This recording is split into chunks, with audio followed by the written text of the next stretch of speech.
am Elmore, President and Founder of the Proud Black Buddhist World Association, here to bring you another Proud Black Buddhist lecture. We are not only the Black Buddhist voice of America, but we are the Black Buddhist voice of the world. And today we bring you another exciting Black Buddhist lecture called Buddhism Black and Proud. When you think of Buddhism, you think of some Asian on a mountain meditating. When black people stand up and when we say we're the Black Buddhists of America, they try to shame us to make us think that we are anti-American. Well, we in this lecture show you that we are not anti-American, but we Proud Black Buddhists are the real Americans. I went on to become a 5-time world karate kickboxing champion. And we did live the American dream. We were part of the American dream. In that in 1981, I was the first person in America to bring ESPN to Memphis, Tennessee. Back when we started kickboxing, we were the founders of karate kickboxing that later became known as mixed martial arts that we see today. So we are the pioneers and we are the founders. In fact, what I want you to see is that I want you to see a scene of me in Melbourne, Australia in 1990.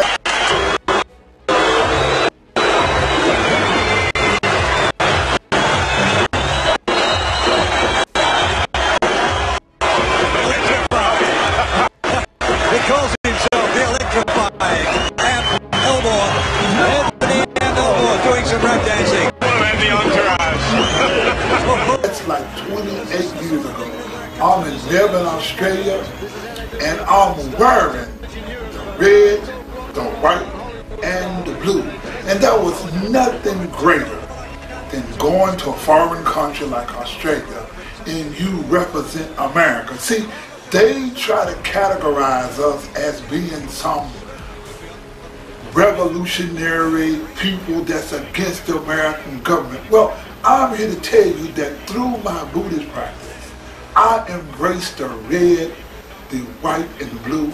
And all of these white people come up and say, we're going to make America great again, and we are the real Americans. Well, we, Proud Black Buddhists, are just as American as in America. And how many of them could go to Melbourne, Australia, fight in front of 10,000 people, and you got your red, the white, and the blue, and you represent America? That is the red, white, and blue.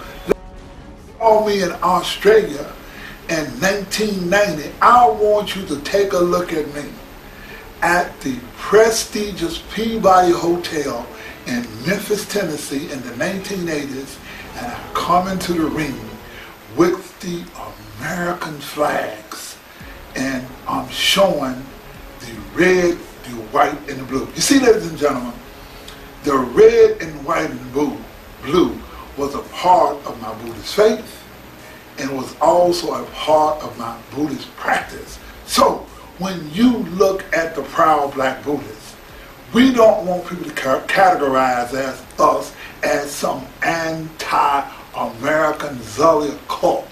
But we teach that Buddhism is the red, the white, and the blue.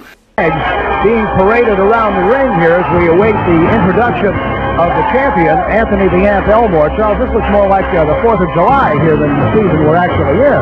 Bob Elmore is known for his entrances into the ring, and this one certainly does not suffer from creativity.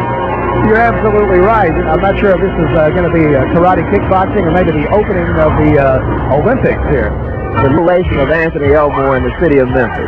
Now we can see the champ over in the corner. I think the camera angle's like, there's the champ, his handler Lloyd Carr holding the belt over his head. He comes in dancing and clowning around as a way to relieve a lot of pre-fight tension, and the crowd really loves it. Let's take a closer look now at the career of the champ, Anthony the Ant Elmore. My coming out in the red, white, and blue is expression of my Buddhist faith. You see, Nichiren, we who are proud Black Buddhists practice the teachings as taught of the 13th century Black Buddhist sage, Nichiren Shonin. He was a Black Japanese sage. And Nichiren Shonin, we follow his teachings. Now, it is Nichiren who teach that the highest teachings of the Buddha is only the Lotus Sutra. You see, this is how Nichiren explains it. Now, he explains things in letters that are called the Gosho. And there's a Gosho called the Daimoku of the Lotus Sutra. The Daimoku means the title. So there's a Gosho called the Daimoku of the Lotus Sutra, of the title of the Lotus Sutra. And this is what Nichiren writes, quote, "It was only when he reached the age of 72 that he first began to intone Myoho Renge Cho, the Daimoku of the Sutra. However, people in faraway countries such as China and Japan were unable to hear of it at that time. It was over 1,000 years before China heard so much as the name of the sutra. Now, in another 350 years or more before it was heard in Japan." You see, ladies and gentlemen, please understand that the Buddha Shakyamuni did not teach or reveal the Lotus Sutra until he was 72 years old, or the last 8 years of his life. Now, again, it was over 1,000 years after the death of the Buddha before anybody ever heard of the Lotus Sutra, and it was another 350 years or more before they heard about it in Japan. So, what happened, ladies and gentlemen, that to give you an understanding of Buddhism, you see, people are under the impression, or under the thought, and under the teachings that the Buddha attained enlightenment under the Bodhi tree. That is what most people think about, and today you see people meditating, trying to find enlightenment. Now, this is what Nichiren writes about the subject. He said this. Now, this is a Gosho. It's called the Entity of the Mystic Law, and Nichiren writes, quote, "The sage practiced the law as his teacher and attained enlightenment, and therefore he simultaneously obtained both the mystic cause and the mystic effect of Buddhahood, becoming the thus come one of perfect enlightenment and fully realized virtues," unquote. You see, so you can get a correct understanding of Buddhism, it was taught and thought that Buddha attained enlightenment via meditation under the Bodhi tree. Now, if you look this up under Wikipedia, it reads, quote, "Gautama Buddha attained enlightenment while meditating under a ficus religiosa, according to the Buddhist text. The Buddha meditated without moving from his seat for 7 weeks, 49 days under this tree," unquote. You see, ladies and gentlemen, the Buddha taught expedient means. He did not attain enlightenment under the Bodhi tree, but he explains in the Lotus Sutra that it was 100,000 zillion, million, trillion years back before hell time that he attained enlightenment.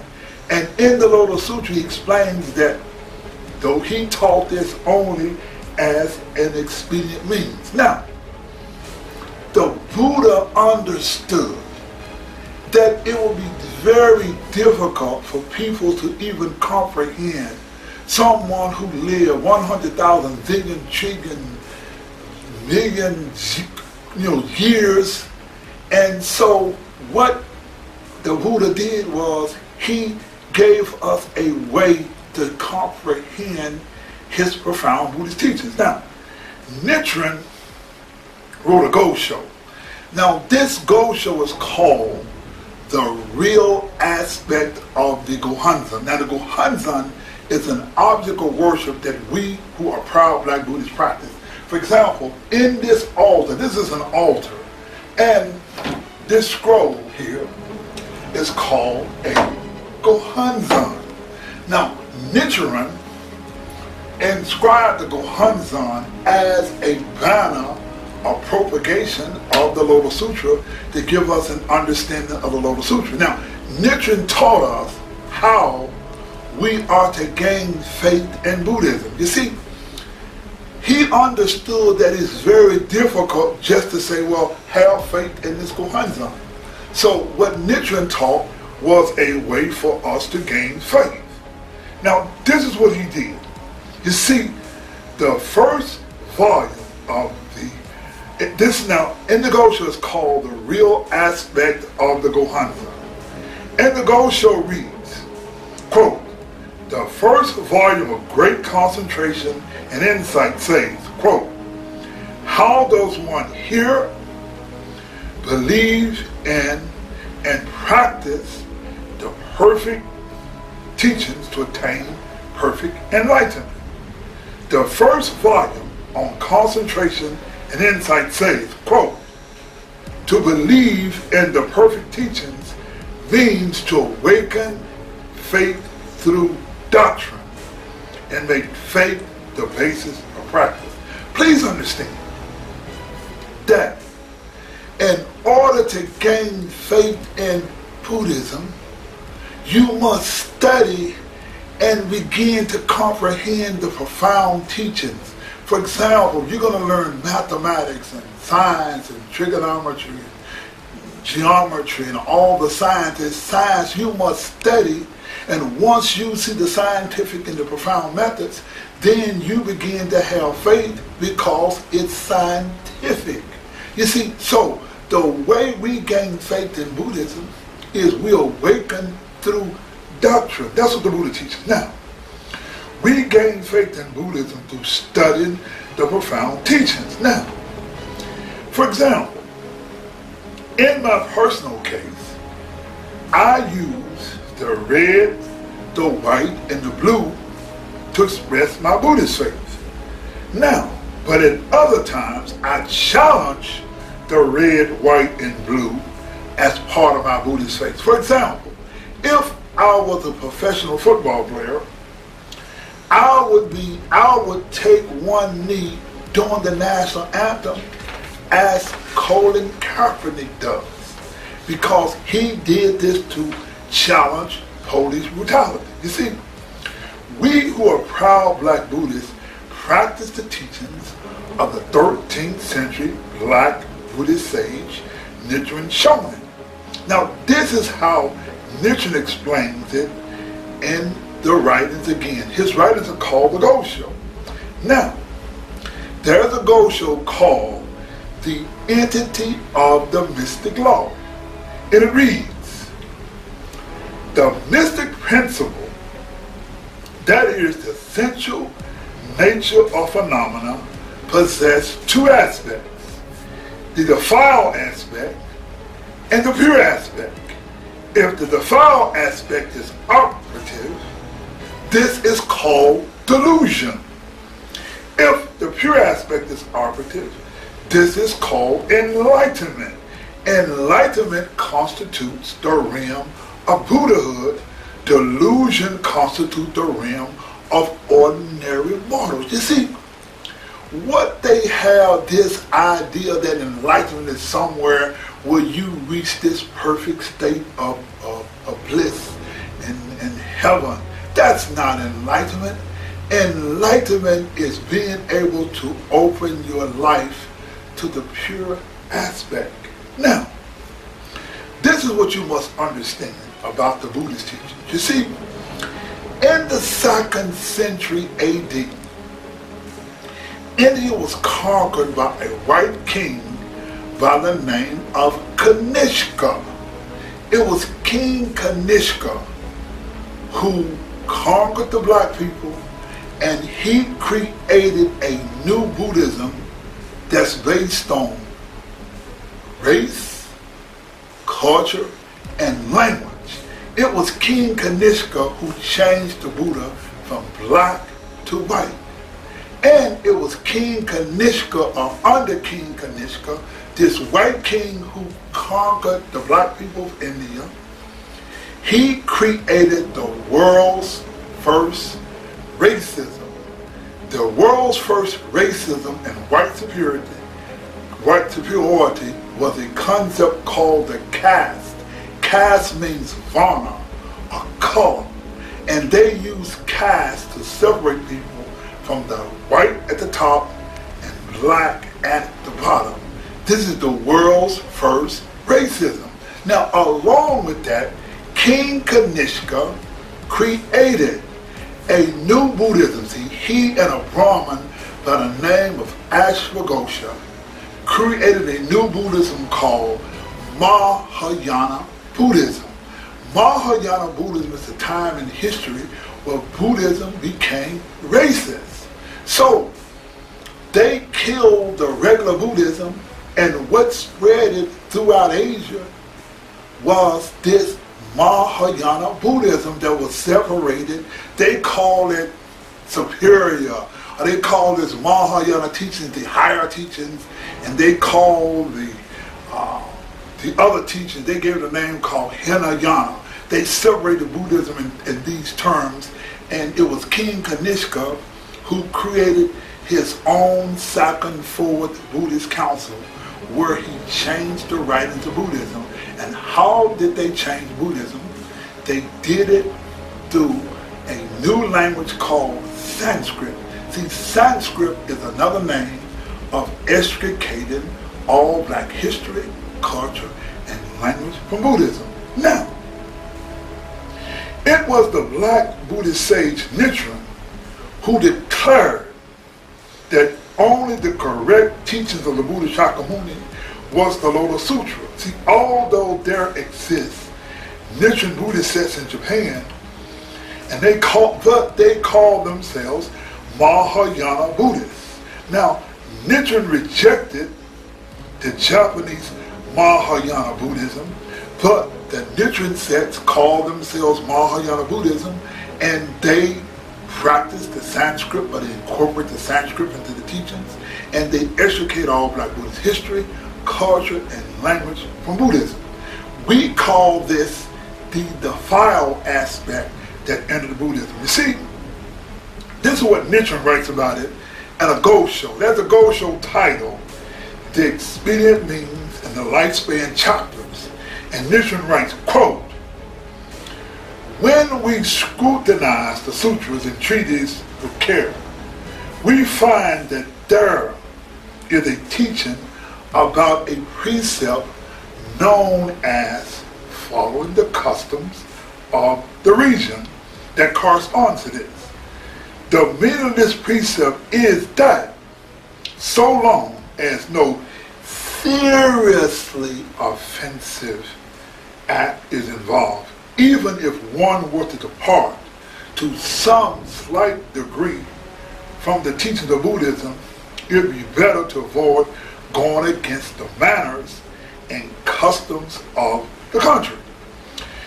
This is the precept expounded by the Buddha. It appears that some wise men who are unaware of this point. You see, when the Asians or the Japanese bring Buddhism to America, or the way they teach us black people, they don't teach us black people Buddhism, they bring us Asian culture.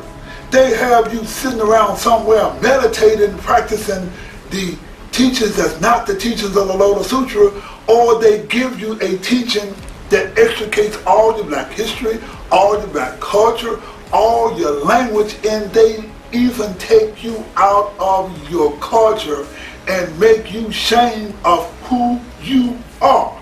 And they tell you that you're trying to reach a state of enlightenment when they themselves are not enlightened. You see, that all the popular forms of music and dance comes from black people. You see, white people, when they came to America, they brought their culture with them. And they had music like the waltz, and they had the polkas, and the white folk created things like square dance. Well, what they did to the blacks, they took the blacks and they made our ancestors slaves. And they took away all their culture, they took away all their history, and they took away all their language. But it was black people who reached deep inside themselves with that Buddha nature, that high life condition, and they came up with the culture, they came up with the music, they came up with a song, they came with the dance that helped to make America what it is today. It was the black folk who taught white people how to rock and how to roll. You see, that is what makes us Americans. This is the red, this is the white, and this is the blue. You see, it was Dr. Martin Luther King who said, the greatness of America is its right to protest for rights. That the greatness of America is the right to protest for rights. You see, we who are proud black Buddhists protest the fact that Asians have extricated all black history, all black culture, all black language from Buddhism, and they give us meditation instead of education. For we who are proud black Buddhists bring you America, America's Buddhism. America's Buddhism is the proud black Buddhists. We are the original Buddhists. We're not some Asian. You see, white people say, you trying to make Buddhism black. Hell yes. What that means is that I am black. And the Buddha taught that we should practice Buddhism inclusive of our culture, our language, and our history. Let's take this thing further. You see, there is a teaching of Buddhism, and there's a Gosho called the gift of rights. And it reads, quote, the true path lies in affairs of this world. The Golden Light Sutra states, quote, to have a profound knowledge of this world is itself Buddhism. And he goes on further. He says, the Nirvana Sutra states, quote, all non-Buddhist scriptures and writings in society are themselves Buddhist teachings, not non-Buddhist teachings. He goes on further. He said, when the great teacher Milo compared these passages with that of the 6th volume of the Lotus Sutra, that reads, quote, no worldly affairs of life or work are ever contrary to the true reality. He revealed their meanings and pointed out that although the first 2 sutras are profound, since their meaning is still shallow and fails to approach that of the Lotus Sutra, they relate to secular matters in terms of Buddhism, whereas the Lotus Sutra explains that secular matters are the entirety of Buddhism. You see, the Japanese, white people, and black people who are trained by Asians, they took all the history, culture, and black language out of Buddhism. You see, they relate to secular matters in terms of Buddhism, whereas the Lotus Sutra says secular matters are the entirety of Buddhism. So when you go into our history, or we go into our soul, or we go into our culture, we go into our history, all of that is Buddhism, as opposed to saying non-Buddhism. You see, they have you believing and understanding that Buddhism is some Asian on a mountain meditating. You see, the Lotus Sutra disagrees, and it teaches that secular matters are the entirety of Buddhism. Now, let me make one thing clear. Tina Turner purposefully broke away from the Asians, and she began to speak authoritatively about Buddhism. One thing that Tina Turner made clear: you would never see an Asian in Tina Turner's shadow, or some Asian speaking for Tina Turner. Tina Turner taught us how to be proud Black Buddhists. You see, it was on February the 15th, 1979, when the first documented writing of a Black Buddhist, Tina Turner, happened in the February issue of Jet magazine, where Tina Turner is on the cover talking about her Buddhist faith. But Tina Turner is not just talking about her Buddhist faith. What Tina Turner brings us, she brings us an American style. And you see that movie, What Love Got to Do With It? You see, Tina Turner brings an American perspective. You see, Tina Turner grew up just follow me in an American culture, Black American culture. She came from this part of America, in Tennessee, right down the street, in a place called Nutbush, Tennessee. And her family was a part of the Woodlawn Missionary Baptist Church. I know it feels strange, but it's chanting. I'm a Buddhist now. And when you chant, Anna, you can see things clearly. It's like life's mirror. In order to give you an understanding of us proud Black Buddhists, you have to go to the Buddhism as it is practiced by Tina Turner to get an understanding as to who we are in the proud Black Buddhist World Association. You see, Tina Turner make it a point not to associate with Asian Buddhists. You will never find an Asian in the shadow or standing or speaking for Tina Turner. She speaks Buddhism authoritatively.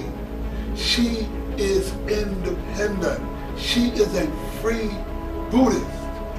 You do not find Tina on some mountain meditating.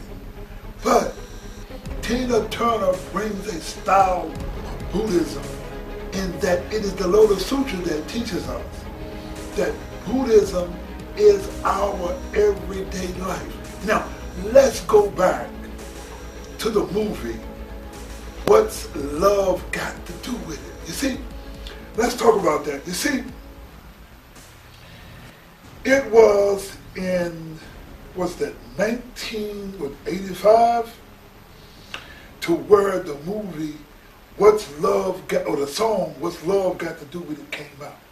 Now, let me make this point clear. When we say Black, we do not mean race, but we mean culture. See, Tina Turner comes from a Black culture, and she practiced Buddhism in a way that is inclusive of her Black culture.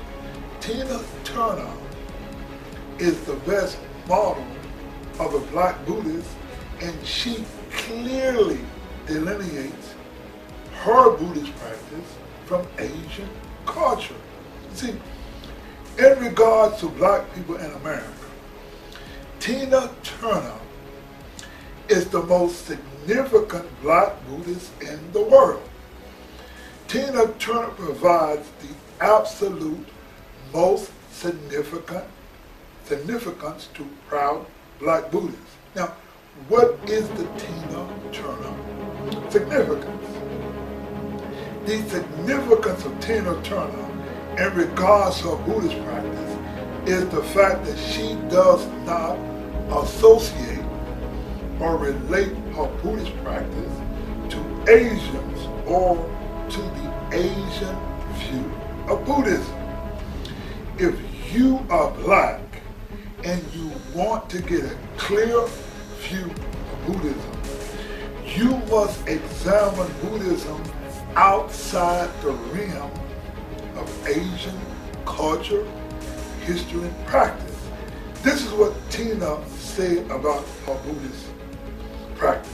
Quote, I didn't have anybody, really no foundation in life, so I had to make my own way. Always, from the start, I had to go out in the world and become strong to discover my mission in life, unquote. See, let us first listen to the words of Tina Turner as she talks about Buddhism.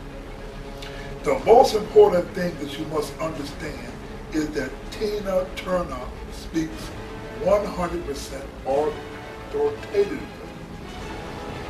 Now, in fact, Tina promotes the concept of beyond. See, we proud Black Buddhists have moved beyond any Asian Buddhist masters, and we follow the ultimate law of the Lotus Sutra, which is chanting Nam Mu Myoho Renge Kyo or Nam Myoho Renge Kyo. Let us first listen to Tina talk about her faith and her Buddhist practice, and we're going to come back and finish our lecture. Let's listen to Tina Turner. I tell you something I learned. Charm and harmony can change the negative into the positive. And that's how I changed it, through love and through getting things done, not from power, but just from love and from being a good person. Welcome back to Speakeasy and our conversation with Tina Turner. I want to talk a little bit about your spiritual practice, because everybody I know, man or woman, wants to be Tina Turner. Now, I say, I say that because it isn't just your outer beauty, which is so obvious. I think they sense an inner beauty, and they want to know how you got there. Now, I know the story, but is there something that you can say that isn't just like pop psychology, but something meaningful for you that helped you find out who you really are? Yeah, I want to try to simplify it so I don't overtalk, because I could start over there and end there. First, I have to say that I don't think a lot of people realize how important food for the mind is. They don't understand how important meditation or prayer is. You see, I never stopped. I went from my Baptist prayers to Buddhism. Let's just say maybe it was different words putting in at a time when I needed different words. The Lord's Prayer to Nam Myoho Renge Kyo, and then the book of saying words. What does it do? You can have a house beautiful, houses beautiful, cars, but there's still those moments when you don't feel good. Sometimes you're upset, you're just cranky, you're just unhappy, and you have no reason to be necessarily, or you're easily upset. Well, that's what the practice does for me. It helps me not to be upset easily. It helps me to deal with situations on a different level because I think differently about it. I don't get upset as easily. Yes, I still get upset because I'm only human. But the whole attitude towards someone getting upset because someone is blowing the horn, or look at that crazy person how he's driving, I don't get upset about it. Things go wrong in the business. Before I become angry, I have to really dig into it to try to find what is going on before I get upset. Not upset first and then find out what's going on. We at the Proud Black Buddhist World Association, we are the Americans. We are the American Buddhists. We are the innovators. We have the true Buddhism because we express our true culture and our Buddhist practice. We are the Americans, and we are the true Buddhists. So those of you who decide to practice Buddhism with the proud Black Buddhists, just remember, Buddhism Black and Proud. Thank you very much.